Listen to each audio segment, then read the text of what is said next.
presentation on why she shouldn't. Call the meeting to order. Please rise for the pledge. I pledge allegiance to the flag of the United States of America and to the republic for which it stands, one nation under God, indivisible, with liberty and justice for all.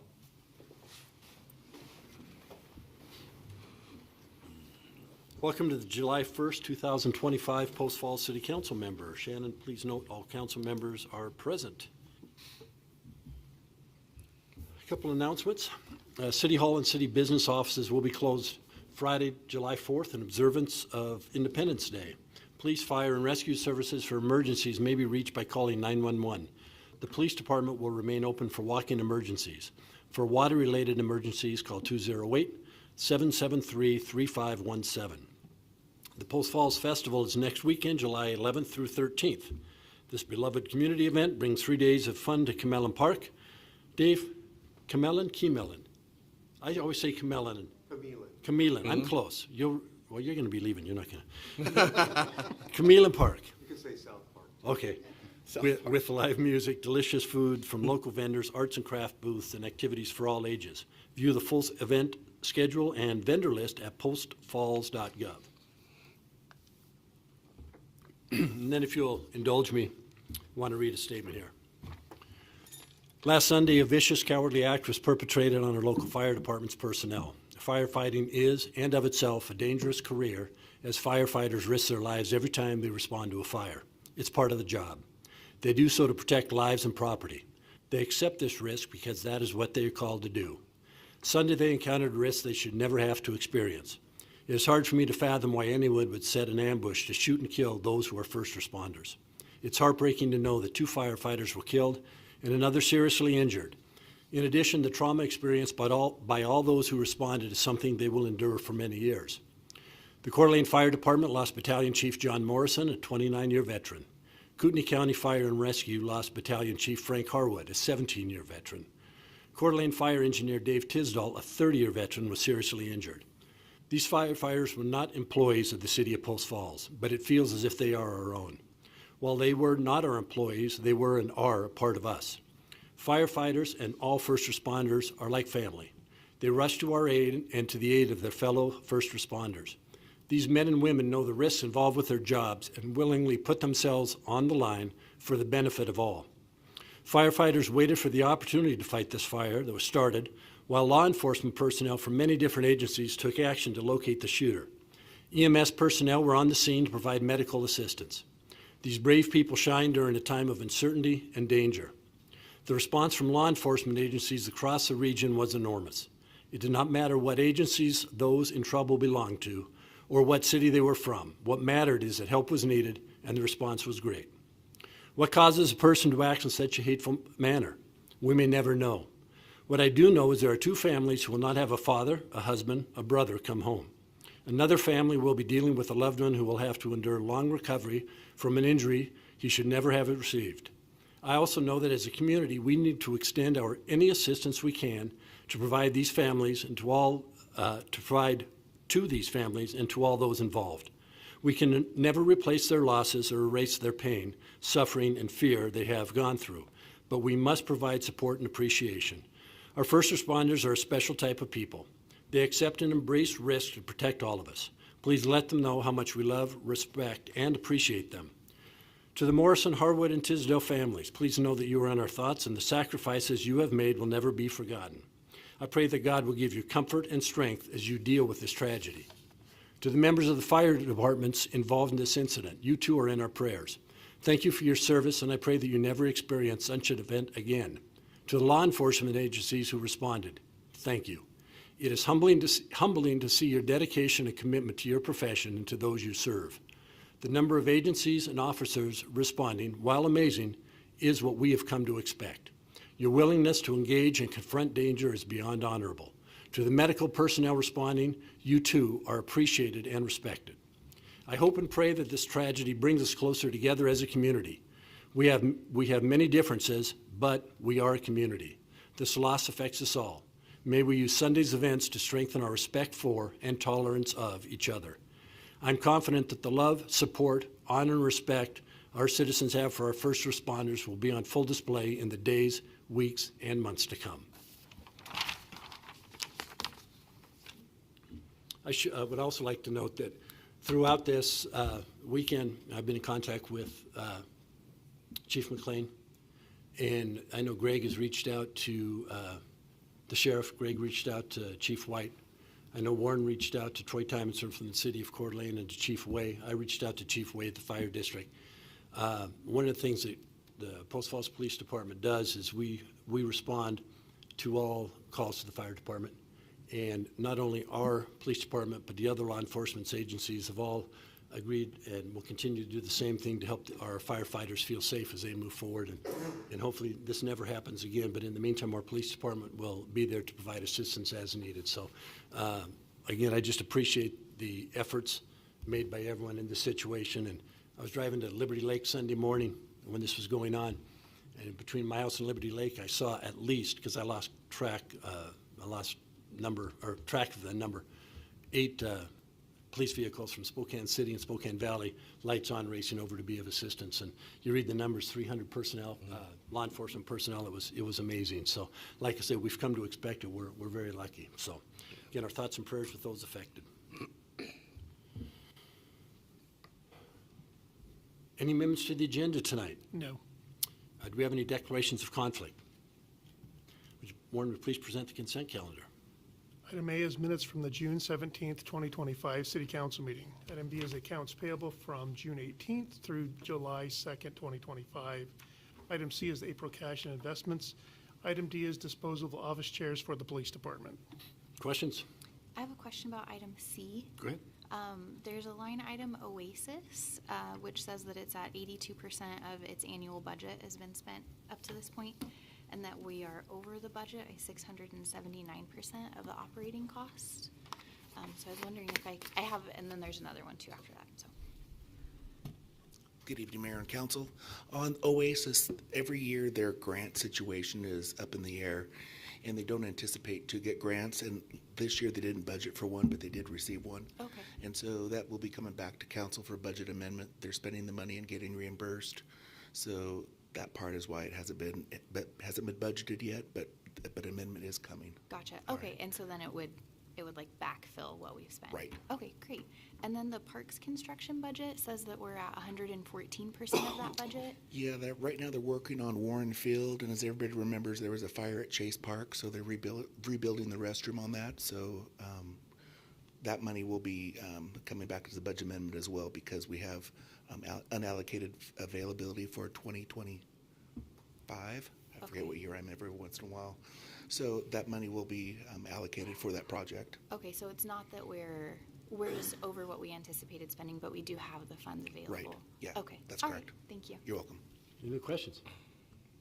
Entertain a motion. I'll move to approve the consent calendar as presented. Second. Motion second, further discussion? Roll call, please. Sigler? Aye. Westland? Aye. Davis? Aye. Sigleader? Aye. Blue? Aye. Malloy? Aye. Motion passes. Thank you. Tonight we have no public hearings. Next up is unfinished business, returning ordinances. First item is the Amendment 1 to the Impact Fee Study Agreement with Welch for Phase 2 services. Mr. Seal. Yes.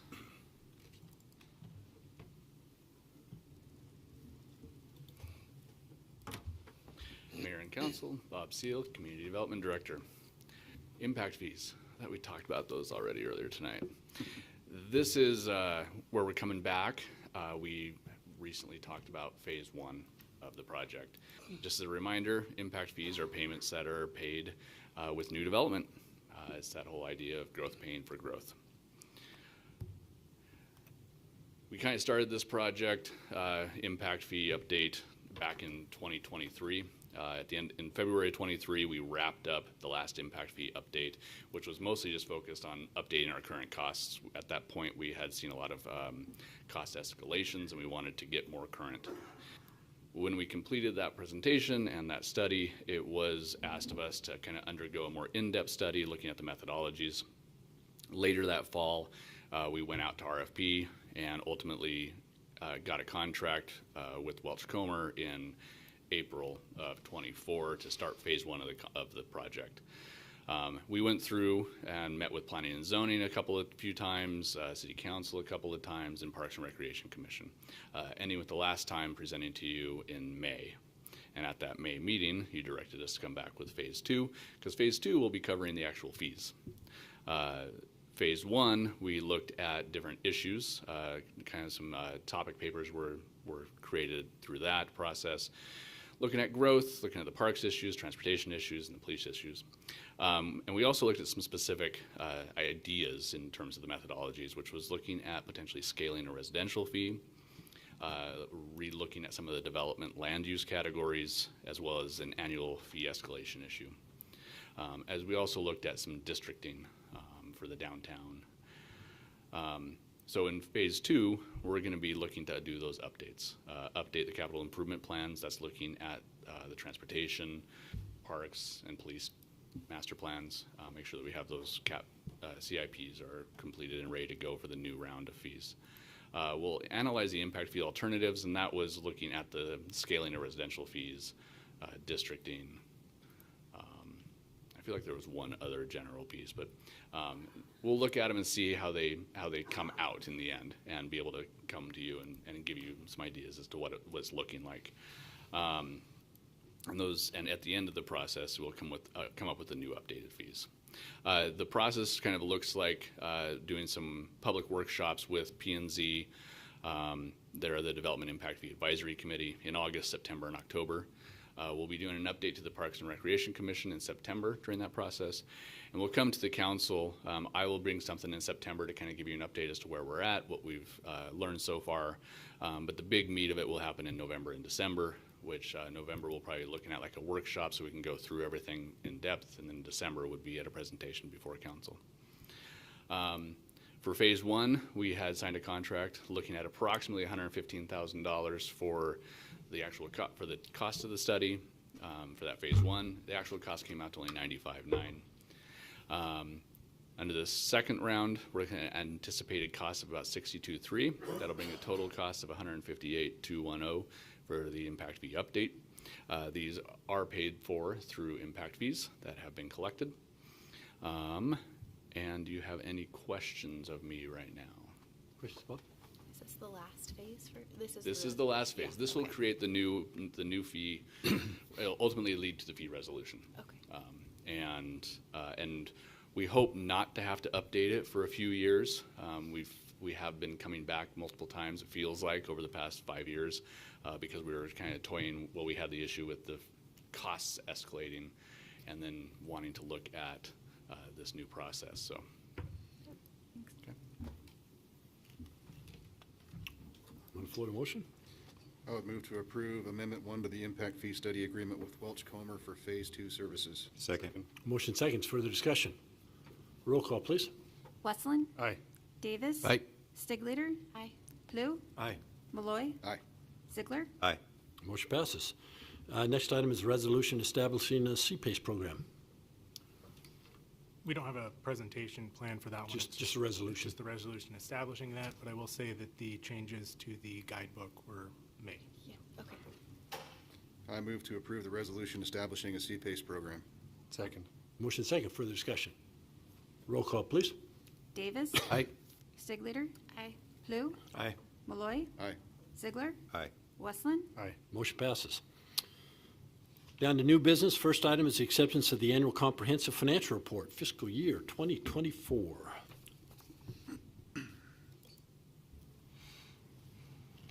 And do you see what I mean when I forget what year I'm working in, whether it's the 24 from the prior, 25 in the current, or 26 in the future? So I have to stop to think what year I was talking about, so I apologize for that.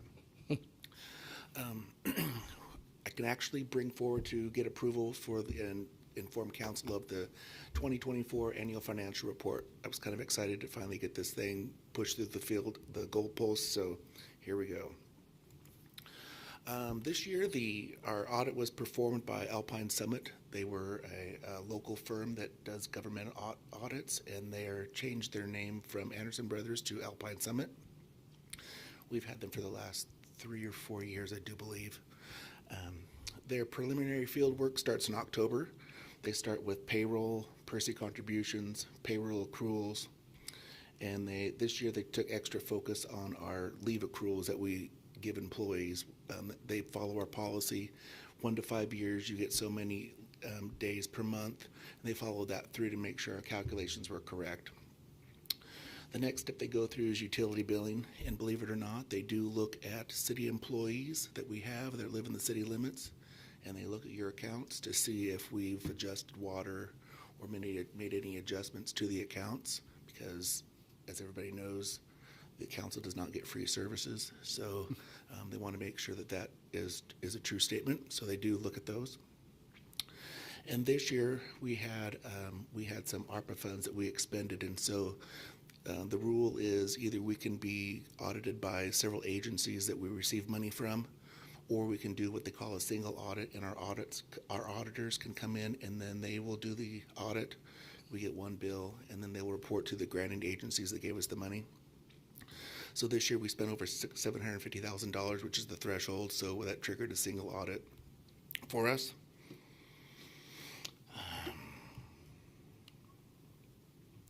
When they come back in December, they do their field work. They look at accounts payable for their testing for year-end cutoff. They look at our fixed assets, debt service. They look at payments and our debt service schedules to see if we're making the required payments on time and what our upcoming debt is, and make sure it's reported correctly in the financial statements. Then we have 2 new pieces that they look at is the city, if we have any leases, and if we have any subscription-based IT agreements, and I'll go over those later on in the presentation. And also, they also look at to see the PERSI, any unfunded allocation that the state might have. Even though they manage it, the city would own a portion of that if they went broke as of today. That won't happen, but they assume the worst, and so the city has to assume some of that on their financial statements. So the results were that we had there were no findings, there was no material weaknesses, there were the financial statements were fairly represented, and the granting agencies were notified. There were, I have asked staff that generally 99% of the time is when the invoice date is the date we pay it, and there's a few exceptions, such as utility bills and contractor payments. The bill might say dated March 1st, but it's for services that were back in September. I had 2 of those that we paid in 2025, but they belonged to 2024. So I had 2 utility bills and 2 contractor payments out of everything that I had to put back to the prior year. So they did note that. They didn't have it as a finding. It was just a management letter that says as such. And then if anybody wants some light reading, there's the annual financial statements on the city's website. And Stephanie makes a really nice, it's called the Popular Annual Financial Report. It's a lot prettier. She had some illustrations to it. It makes it more enjoyable to read than just looking at the charts and graphs, but I like it. And I just wanted to note that in North Idaho, the only other entity that submits a annual financial report to GFOA is Kootenai County. And Post Falls, which is the only 2 in North Idaho. So, on the financial statements, we're going to look at the balance sheet and income statement. That's what they were called when I went through accounting, but things have changed. And so now the balance sheet's now called the statement of net position, and the income statement's now called the statement of revenues, expenses, and changes in net position. It sounds really fancy, but it's basically the same thing. And on the financial statements, we had a few items that we have to report on. Then I'll point out GASB 68, which is for accounting and financial reporting for pensions, which I talked about the PERSI.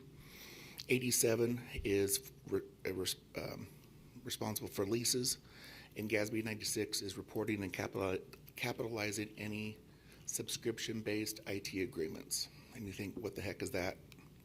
But let's review some financial statements and I'll show you.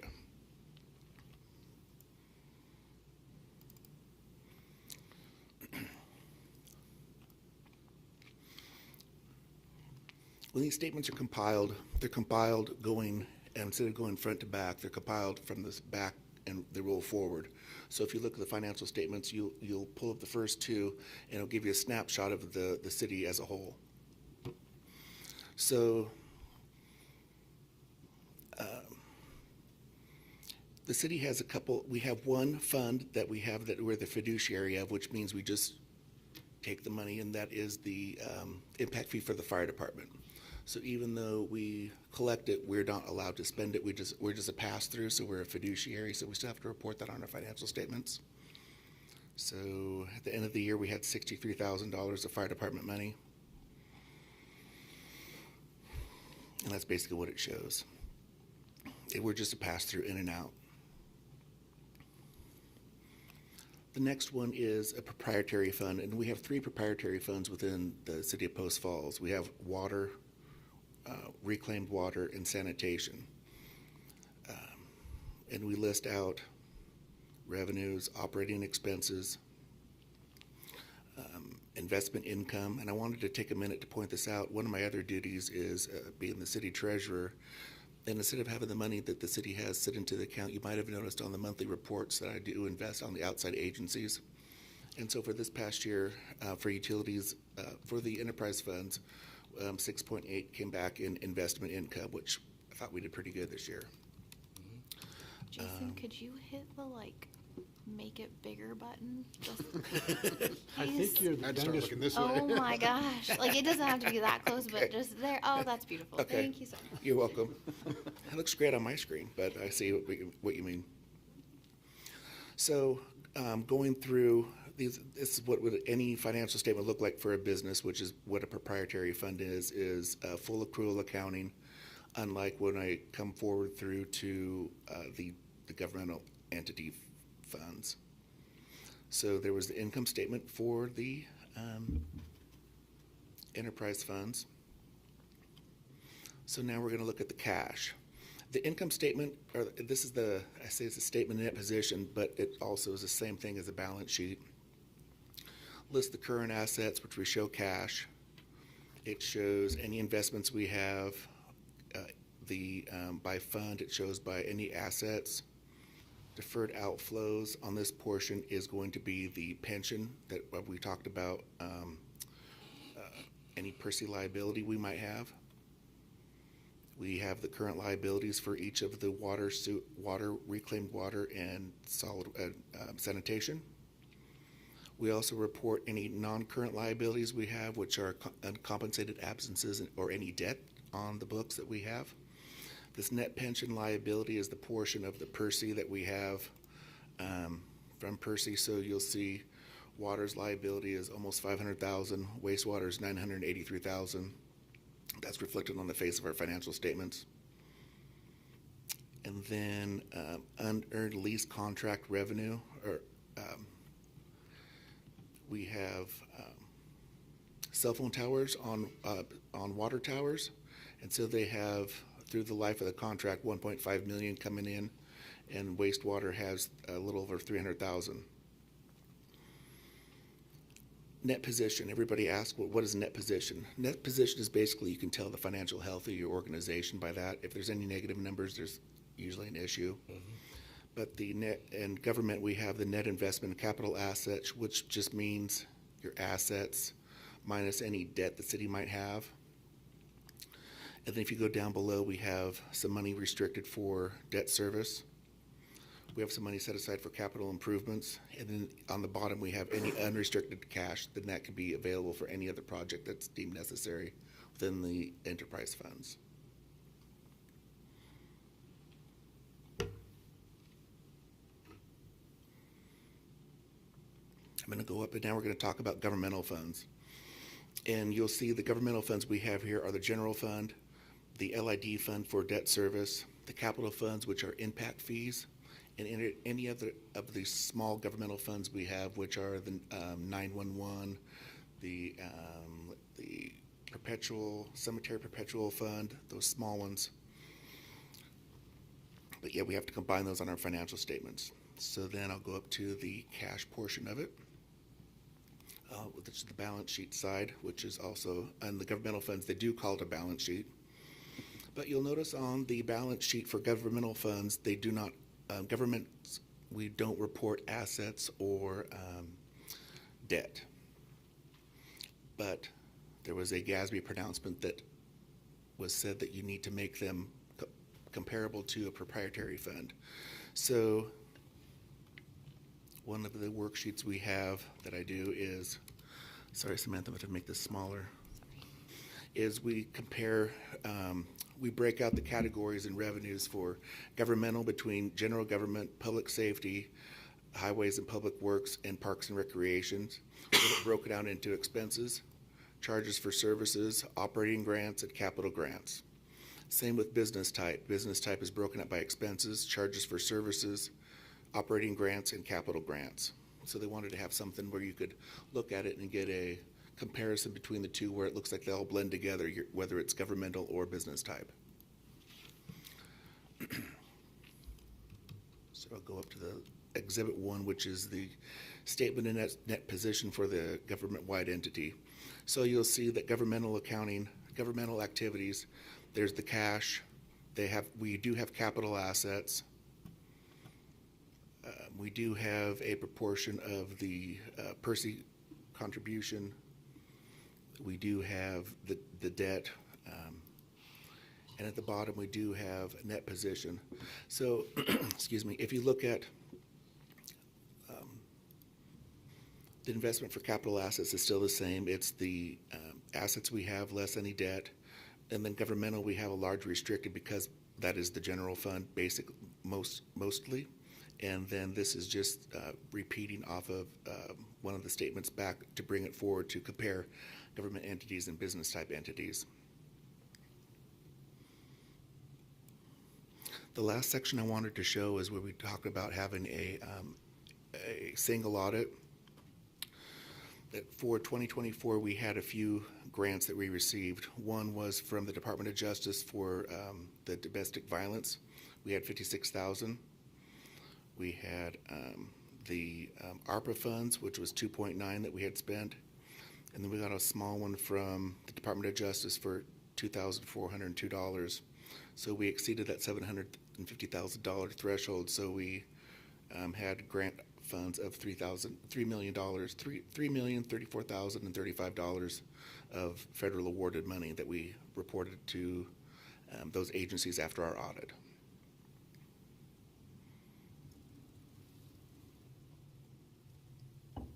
Is there any questions that council would have? I do have one for you, Jason. Okay. I'd take a picture of it, though, because I don't want to Okay. print it out. Page 312 Okay. of the report. When I look at it, it's schedule of findings and question costs. Are there any material weaknesses identified? And they did have a yes. Well, that was because of the two, we had the two utility bills Okay. and the two contractor payments that were paid in 2025, but they belonged to 2024.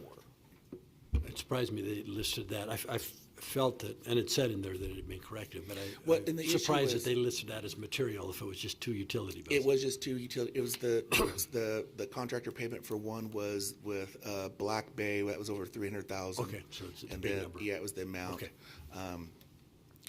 What happens is when those come in, they came in later, then the fiscal year closes on September 30th. Those that came in January and February, maybe March. And so I've been pretty good about grabbing those and putting them back to the prior year. It was just those four. Okay. So Yeah. it's not something that happens frequently? It's, No, in fact, we've identified this year on how to avoid that altogether, so it'll work out great. I think they made a comment to that effect in there. Thank Okay. you. Any other questions? No, just a comment. I know what kind of an undertaking this is, and then to have the audit on the grants on the other side, that is a completely other huge undertaking. So well done. Thank Very you. much I appreciate that. appreciated. And governmental accounting doesn't make sense to me. I mean, I'm majored in accounting, had a CPA. You just forget all Governmental about accounting that. is It's a totally different one, animal. yeah.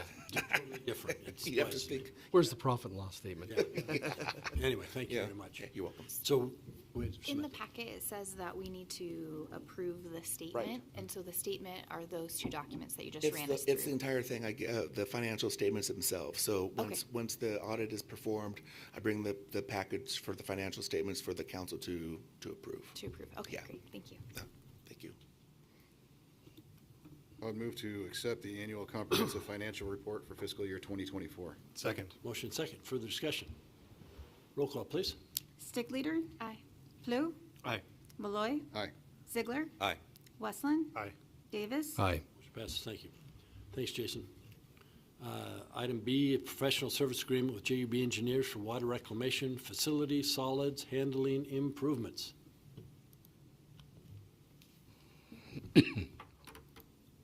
Keep thinking we might get away from the long titles, but I keep thinking we may not have to have more projects. it's important details.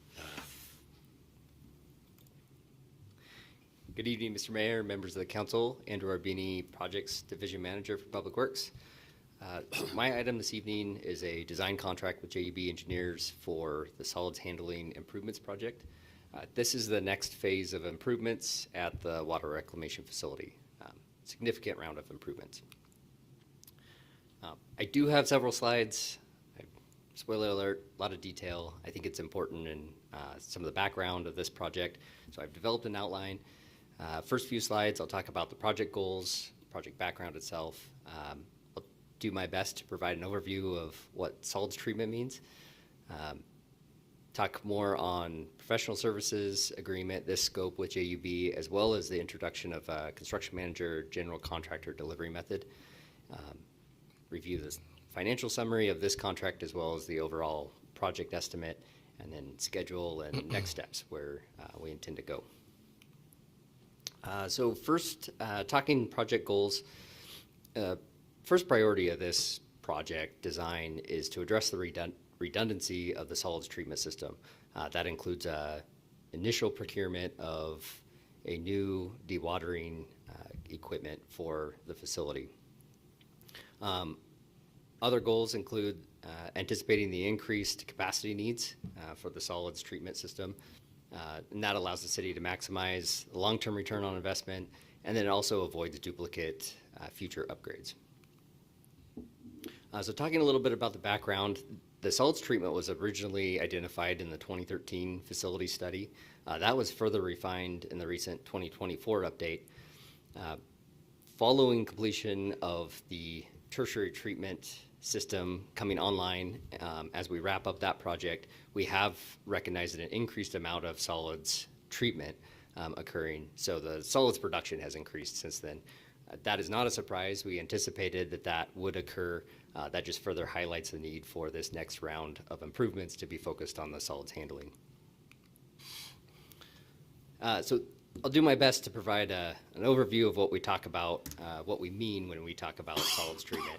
So this really refers to the materials that are removed from the treated water. As the wastewater stream comes through the water reclamation facility, it moves through different stages of treatment.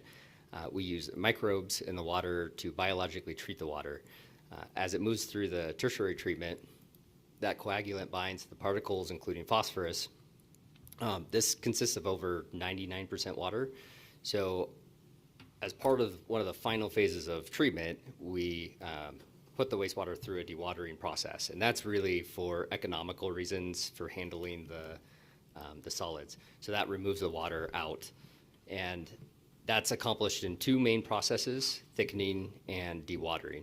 So these two components of this process are the focus of this improvement project. Last year, the city published a request for qualifications. City received responses from two consultants. JUB was selected as the most qualified engineering firm for that. Following that selection, that was late summer, early fall, in discussion and development of the design scope, it was recognized that additional information would be beneficial. So gathering some additional data of the new tertiary treatment, how that was processing, as well as the existing solids handling facility would help input the larger design. So recently that resiliency study was completed, which has inputted, has provided input into this full design contract. Did have a note here to remind myself, you will be hearing more about that resiliency study to discuss the findings, and that also includes a contingency plan of how we address the existing solids handling equipment while we procure new equipment. Anticipate that that will be led by city staff at a future council meeting. Really breaking this down into four kind of key milestones. mentioned pre-procurement of a dewatering unit. That's encompassed into this project one. That would be the priority in getting that moving initially with this design phase, concurrent with project two, and that would accomplish the balance of the solids improvements that are needed, which includes the thickening process. Fourth element of this is the construction manager general contractor delivery method, and I'll talk a little bit more on that in a subsequent slide. This is an example, this is the existing dewatering unit at the facility currently. When this was constructed, I believe around 2010, this was constructed with a second unit in mind. Just out of the frame of the first picture on the left, there is space to accommodate this second unit. Most of the public works projects that we bring to council that you have heard us talk about, most of those are done through a traditional design bid build delivery method. A few years ago, the city did lead a project with the CMGC delivery method, and in discussing the scope of this project, we recognized that the CMGC could have a benefit in allowing early construction of packages of work. So essentially, one main benefit with a CMGC approach is that it allows a contractor to begin work while you may be working through the rest of the design. So as work packages are completed, it allows for that to move forward, and we can continue through the rest of the design of the facility. It also brings in a construction manager, general contractor early on in the design phase, so we have access to that knowledge. They are providing constructability input and then reviewing the schedule and project phasing of that work. As we move through the design, we get towards the completion of the design, the CMGC would develop a guaranteed maximum price, and at that point, we'd have an opportunity, the city would have an opportunity to negotiate that guaranteed maximum price for that work for each of those two projects. We also have the option, if we could not reach an agreement, then we could pursue an alternative such as the traditional design bid build and go out for open bid at that point. So provides for some flexibility.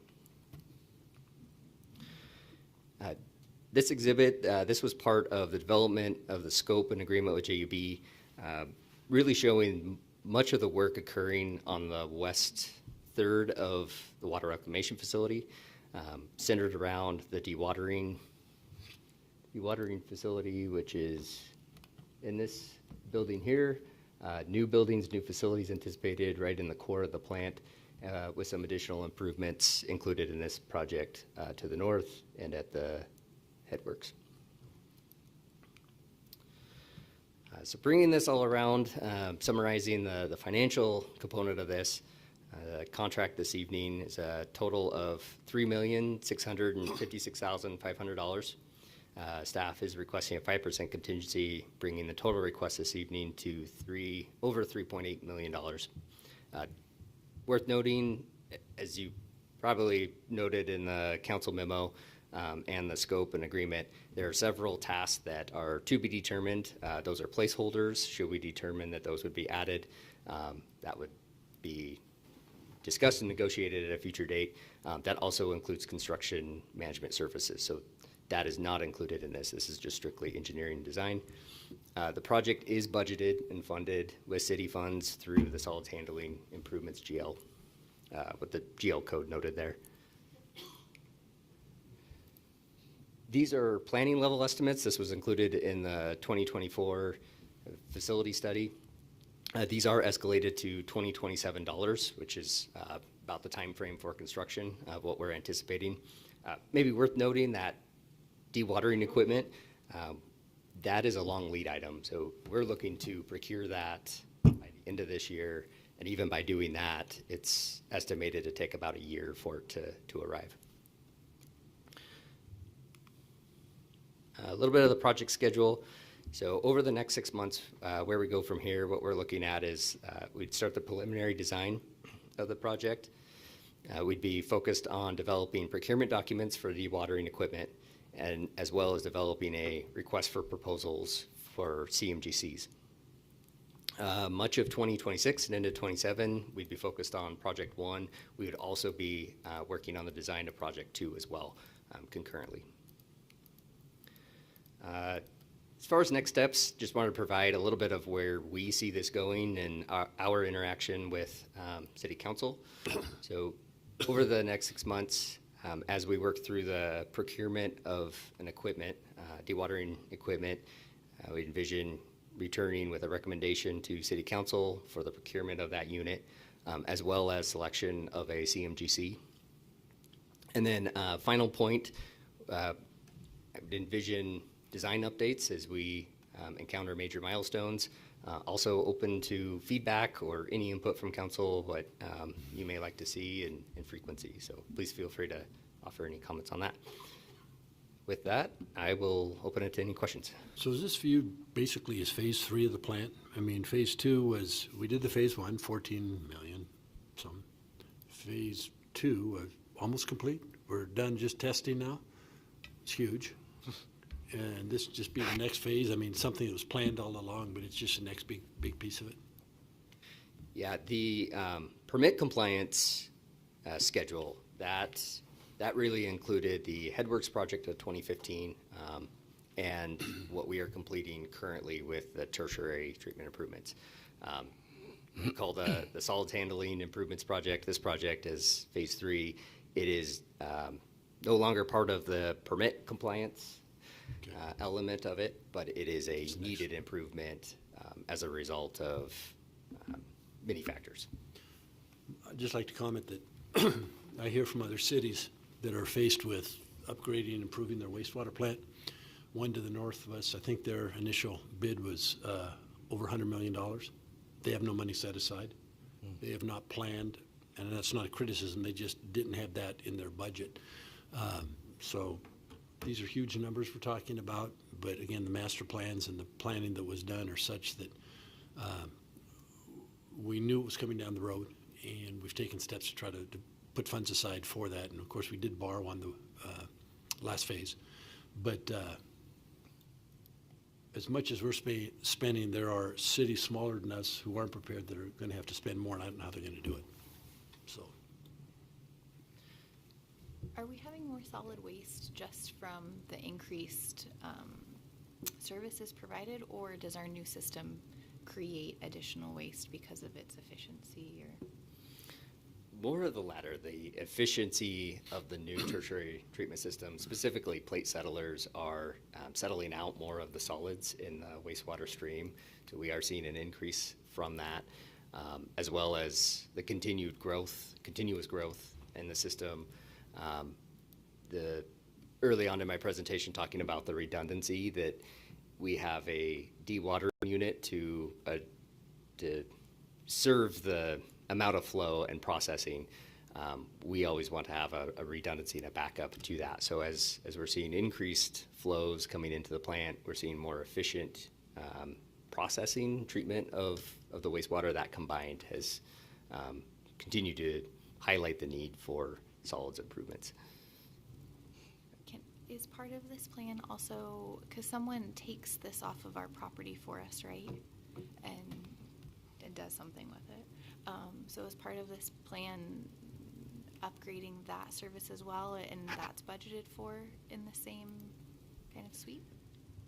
That is not a service included in this contract. So this contract specifically focuses on improvements to the treatment that really gets it to the load-out facility, and that contract that the city has with the hauling company. Beyond that, that's a separate agreement. Are we already talking about that phase as well? To make improvements to the hauling portion in the contract. I may defer to maybe John Beecham, Public Works Director, or even Craig Bornpool. They may be able to speak a little bit more on the hauling contract and that side of it. Okay. Good evening, Mayor and Council. John Beecham, Public Works Director. Our existing contract is with the third-party composting facility, and currently that contract's working well. In the master plan, we found it to be the lowest cost option by a far margin for what to do with those biosolids. We're not looking to do anything differently as part of the master plan. they're okay servicing more that we're, Yes, Okay, sorry, thank I yes. misunderstood the I was question. not They're okay with our projected Okay. levels of solids generation. Gotcha. I just didn't want to make a bunch more of it because we're doing so well and then not have anywhere to put it.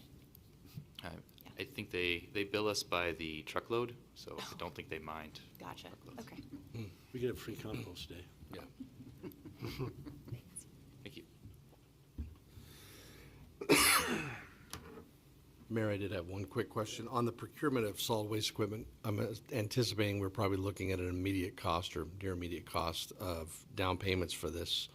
Is it generally in the 50% range, or do we know Estimated cost for the equipment itself. as far as down payment initially? Yeah, we anticipate, I believe, 3 to 4 million for the dewatering unit. There will be additional dewatering equipment needed as part of further development of Project 1 and 2 further down.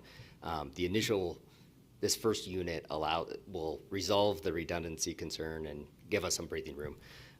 A second unit, it may even be a different technology, would come in Project 1 and 2 further on.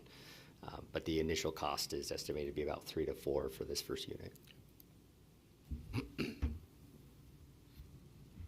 Thank you. You need a motion to approve the contract, correct? Services? I move to approve the professional services agreement with JUB Engineers for the water reclamation facility solids handling improvements. Second. Motion second, further discussion. Roll call, please. Blue, Aye. Malloy, Aye. Ziegler, Aye. Westland, Aye. Davis. Aye. Stigliter. Aye. Motion passes, thank you. Thanks, Andrew. Next item up tonight, citizens' issues in this section of the agenda is reserved for citizens wishing to address the council regarding city-related issues that are not on the agenda. If anyone wishes to speak, come forward. Seeing none, we do have one administrative staff report, recreation special events upgrade. Good evening. I'll see you in just a minute. I'm going. Good evening, Mayor and Council. I am Tracy Stevenson, the Recreation Manager, and I have the fun part of talking about all our fun special events coming up.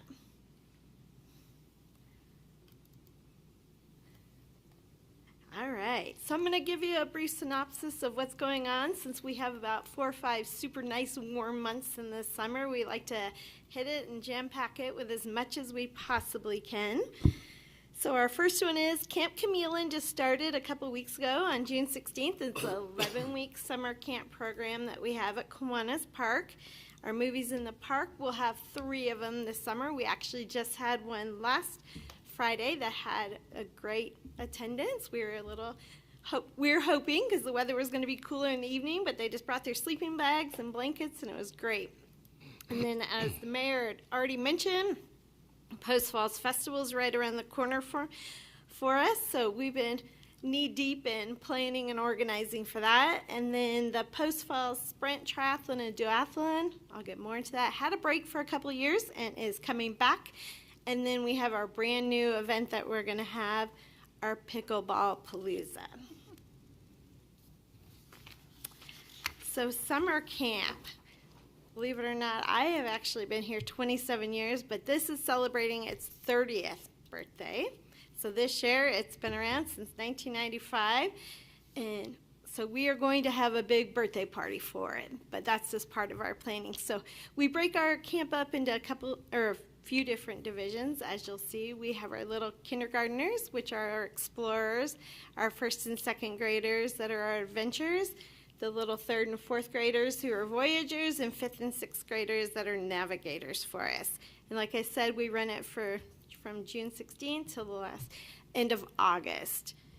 So with just 2 weeks in, we've already had 332 kids registered for it. And we have, for the full 11 weeks right now, to date, we have 927 kids registered, but registration is open, and so we can still keep getting more kiddos. In 2024, we were happy to say, we had 289 kiddos that went for the entire 11 weeks of it. So We have a lot of staff that make all the magic happen for them. So we have 11 of our core staff, and then we have 5 people that we have had certified and trained as lifeguards since have beach time down at Kiwanis Park. We also have 4 part-time extended care, because that's an option in our camp if you need to drop your kids off earlier and pick them up later due to work schedules, or we have a group time also from 9 to 4. We have 3 specialty instructors that focus more like on some of the arts and our archery and so forth like that. So we did 12 days of very intense training, which is probably about 10-hour days on that. And then we also had the lifeguarding training was separate from that.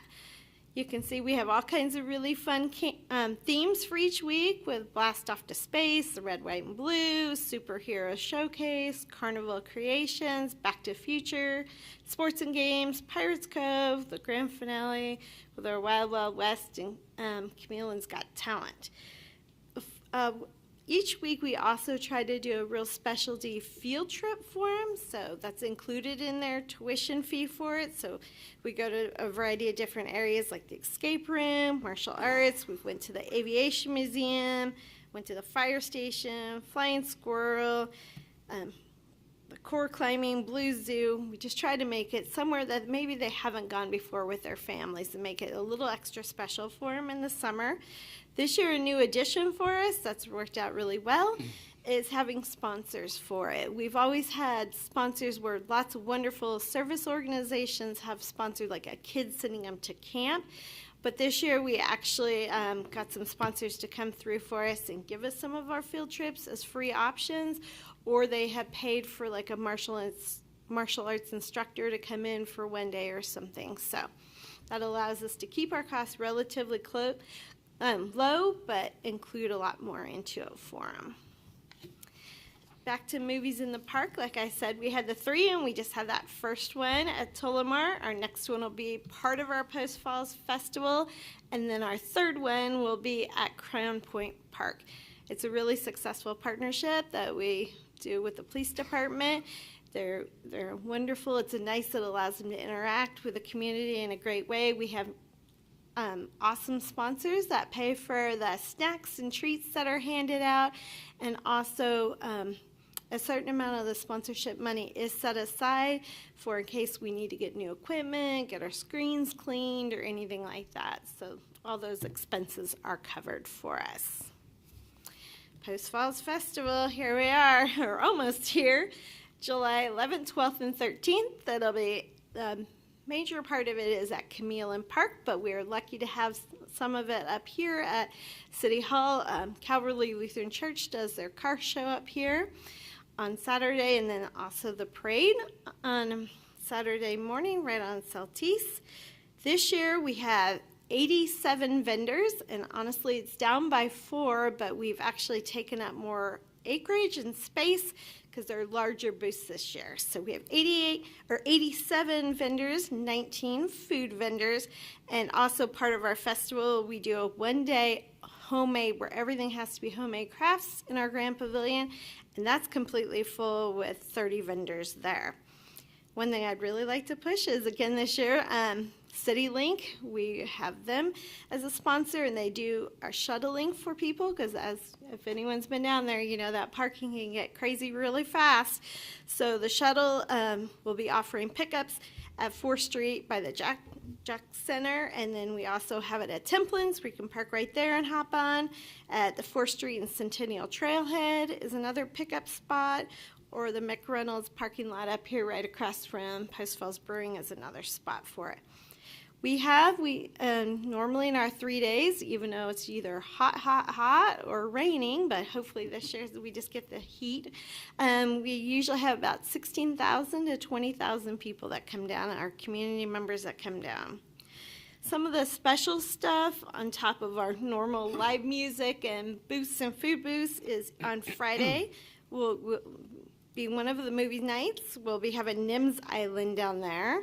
On Saturday, like I already said, the parade is at 10 o'clock on Saltese, put on by the Post Falls Ambassadors. Idaho Fish and Game is going to come down also on Saturday to Camillin Park to do a demonstration and work on casting with the kiddos. The car show will be up here at City Hall, and then the one-day craft thing. Sunday, the extra special stuff is the worship service will be down at the park by Calvary Lutheran Church, and then Jacqueline Art Center has joined us, and they are actually going to do a whole art show and stuff in the Grand Pavilion. So they're going to do some live painting, they're going to do some dancing groups, and some different music. So that'll be a really fun addition for us. So Haley in our office has worked extremely hard. We all work hard on it, but she takes a good lead on this, so we're ready for it. River City Market and Music down at the Landings Park. This year, the chamber, we've always worked with the chamber, but they're taking more of a lead on, and we're going to be more of a support with our parks crew, and we're going to have a booth down there. But I was talking to Christina, and she says she already has about 50 vendors on average for each week to be there. You can see there's a great music lineup for each week that's there. It'll be the 6 weeks from July 16th to August 20th. She also, the music was there. She's got her different sponsors she's been working hard on. But we will be more of a support, have a booth. We're hoping that we're down there that we can actually do parking passes for the community since they're already down there, and that's kind of a big deal. People love to get them, so that'll be part of our thing. Post Falls Try, it's back after a 2-year hiatus. So in 2023, I actually was at packet pickup when we got the call that the fire had started, and kind of sat on pins and needles through the night to see if it was going to happen or not, and it didn't, as we all know.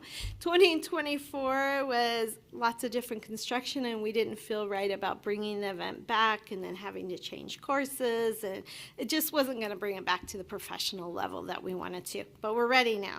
And so after a 2-year hiatus, although it kind of feels like we're starting from ground zero, which is fine, it kind of allows you to add some new stuff, and so between that and pickleball, we've been working hard on it. The triathlon, if anyone's interested, is open for registration. You can go to runsignup.com, or you can go to our website and just click right on the link. But I was going to go over a little bit before I get into pickleball, kind of what the basics is for us to start a whole new program, what some of the steps are for us. So in our Park and Rec team, the first thing for us is trying to figure out and sell our concept. Like, what is something that the community has wanted? What is something we've heard? We're not just picking something out of thin air, and work on what the purpose is of it, what our target audience would be, what type of event is it that we've been hearing about, the time, the season, how we can make it work in the schedule. Our second thing we always look at is planning. Budget. Budget's our first thing. First thing on that list. What kind of sponsors we could go after, what we're going to need for staffing, what kind of permits, what the cost is going to be on it, insurance, marketing, volunteers. We try to look at it very holistically on everything. Then we set up our timeline and start ordering our supplies. Our third one will be the location, is making sure that the routes for parking, getting any permits, like the triathlon, we work with the highway district. We have our route that's in the city limits, getting the road closures, that kind of stuff. And then we get our support from our local organizations, because as we all know, none of our stuff can really happen without their love and support. Next is all our legal and safety requirements, securing all the permits we were talking about, getting the insurances, setting up our security team, our medical team, our personnel team, our emergency team. The next one is setting up our structure of what our staffing is going to look like, volunteers, the part-time staff, setting up cleanup crews and setup crews, what vendors we could have there. And then we go to the promotion. A lot of times you get so deep into this organizing, you're like, we got to get on this promoting. So promoting, we try to a lot of times go through, of course, our city website, flyers, social media, the local news, emails, partners with local businesses. And then close to the end, we set up our final logistics where we're going to put everyone, where we're staging the safety personnel, what other activities we might have, any signage, parking, restrooms is always the big one. And then the very last thing is once we've had a very successful event, we will evaluate it, gather our feedback from our participants, debrief with the team, document anything we've heard, and thank our sponsors and volunteers and partners. So that's a little bit of what goes all into it. We just come up with a dream and the vision, and then how can we actually make it happen. So on to the new big fun one is Pickleball Palooza. We're doing kind of a take on Hoop Fest, but in a pickleball version. We are thankful that Selkirk jumped right on board with great donations of nets and prizes. They also directed us to a company called Pickleball is Great. They're a local company, and they normally run all the tournaments and do the management for it. We've jumped on board to ask them if we could work side by side with them, because eventually we would like to, as in all our other events, we'd like to host it solely ourselves, but we felt like with such a new adventure that we want to put it out right, and to have the support of a company that's been doing a lot of local tournaments, we'll be working with them. So if anyone's a big pickleball person and wants to sign up, it's Saturday, September 20th and Sunday, September 21st at Camille Park. And that's where it kind of gets the Hoop Fest idea. It's the pickleball on the pavement. So, and they have all the nets that they're going to bring in. So it's $55 for a tournament fee, and then it's $15 per event that you'd like to do. And then Saturday the 20th is men's and women's doubles, so even if you just want to come out and watch it. And then Sunday is the co-ed doubles for it. So we're very excited to add something else to the calendar. Anybody have any questions for me? Thank you, Tracy, good information. Questions? When does pickleball registration open? It's open. It's open, okay. Yes. Yes. So exciting. Yes. It's ready. Thank you very much. A lot going on. Thank you. Next up is mayor and council comments. It's that time of year. Police department phone's going to be lighting up, fireworks. They're illegal, folks. I know they're going to go off. And I know the police department can't enforce them, never have been able to, probably never will. I did see an article today that Governor of Hawaii said if anybody is caught, it's a fine, I think, was $300, and if anybody's injured because of fireworks you shoot off, it's an automatic 20-year term in prison. They had a firework explosion that I don't know if it killed, I think it killed a few and injured several, so they're taking some pretty drastic steps, but I believe you said it was a 20-year automatic sentence, so I don't think we can do that. But I did see a display of x-rays today that showed people who went through a 4th of July and no longer have all the digits on their hands. Please be careful. If you're going to do them, don't do them, first of all. If you're going to shoot fireworks, especially the illegal ones, be considerate and cognizant of your neighbors' dogs, my trees. I can't tell you how many aerial fireworks I pull out of my yard every year, and when you're surrounded by trees, it makes you wonder. But again, please be safe. Have fun, but be safe. Council comments.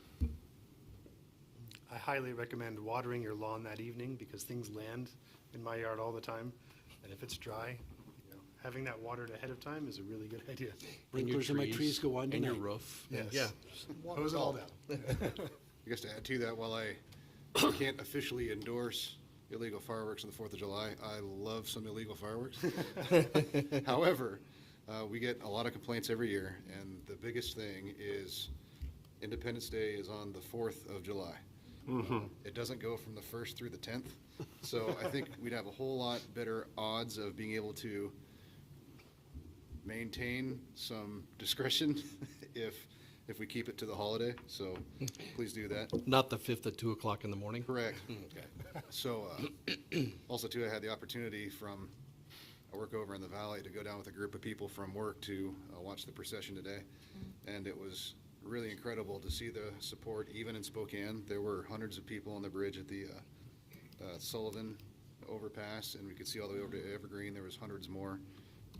People pulled over on the sides of the freeway lining the streets. It was It was really neat to see, and I can only imagine what it looked like over here, but it is a great community, and as Mayor alluded to earlier, as many differences as a lot of people have, it seems that the community at large still understands what's really important, and that was really heartening to see.